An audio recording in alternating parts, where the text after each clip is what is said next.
আজ আমি রান্না করব বেগুন আলু দিয়ে পেঁয়াজকলি ভাজা। কেমন আছেন সবাই? আশা করি ভালো আছেন। নতুন ও পুরানো বিভিন্ন রকম রেসিপি জানতে চ্যানেলটিকে সাবস্ক্রাইব করে নেবেন এবং পাশে থাকা বেল আইকনটাকে প্রেস করে নেবেন। শীতকালের আর একটা সবজি হলো পেঁয়াজকলি। এই যে পেঁয়াজকলি কটা দেখছেন, এই কটার দাম নিয়েছিল 20 টাকা। প্রথমেই পেঁয়াজকলিগুলো হাত দিয়ে এক জায়গায় করে নিয়ে গোড়াগুলো কেটে বাদ দিয়ে দিচ্ছি। তারপর 1 ইঞ্চি সমান লম্বা লম্বা করে পেঁয়াজকলিগুলো টুকরো টুকরো করে কেটে নিচ্ছি।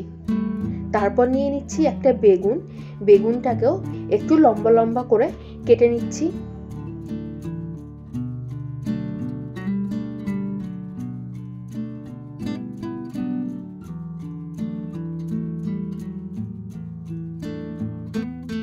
আর দিয়ে দিচ্ছি দুটো মাঝারি সাইজের আলুটাও একটু মোটা মোটা করে কেটে নেব, খুব বেশি পাতলা পাতলা করে কাটবো না।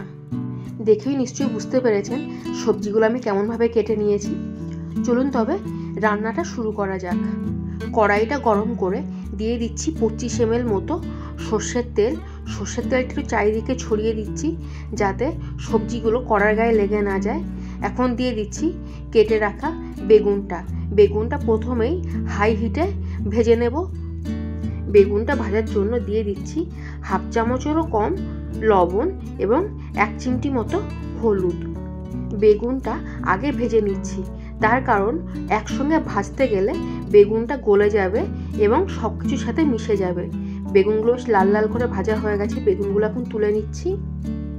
ওই তেলের মধ্যেই দুটো শুকনো লঙ্কা দুফালি করে দিয়ে দিচ্ছি, আর দিয়ে দিচ্ছি 1/2 চামচ কালো জিরে। সবগুলো দিয়ে ভালো করে নেড়ে এখন দিয়ে দিচ্ছি একটা মাঝারি সাইজের কুচানো পেঁয়াজটা দিয়েও একটু ভালো করে নেড়ে চেড়ে দেব।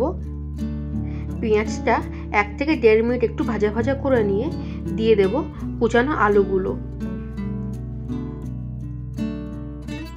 দিয়ে দিচ্ছি 1/2 চামচেরও কম লবণটা অবশ্যই নিজেদের স্বাদ অনুসারে রাখবেন। আলুগুলো 2 থেকে 3 মিনিট ভাজা ভাজা করে নেওয়ার পর দিয়ে দিচ্ছি কেটে রাখা পেঁয়াজকলিগুলো খুব ভালো করে আলুর সাথে মিশিয়ে দেব।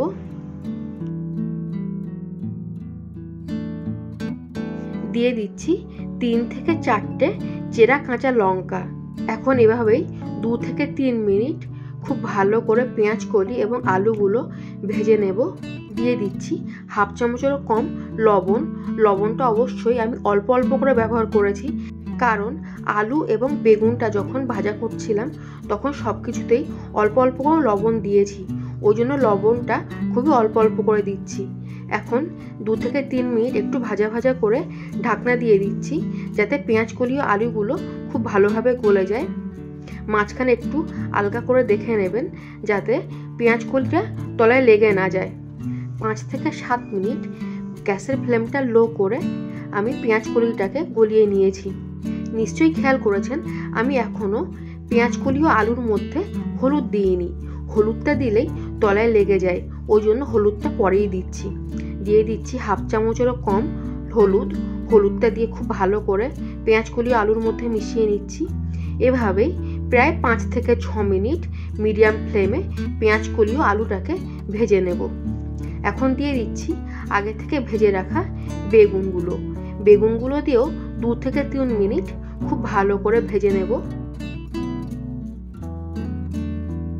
ব্যাস, পেঁয়াজকলি ভাজা হয়ে গেছে।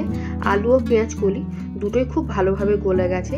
কেউ যদি মিষ্টি খেতে পছন্দ করেন তবে এই সময় একটু চিনি দিয়ে দেবেন। ভিডিওটি ভালো লাগলে প্লিজ একটা লাইক করে দেবেন এবং কমেন্টে অবশ্যই জানাবেন কেমন হয়েছে। দেখা হচ্ছে আবার অন্য একটি রেসিপি নিয়ে।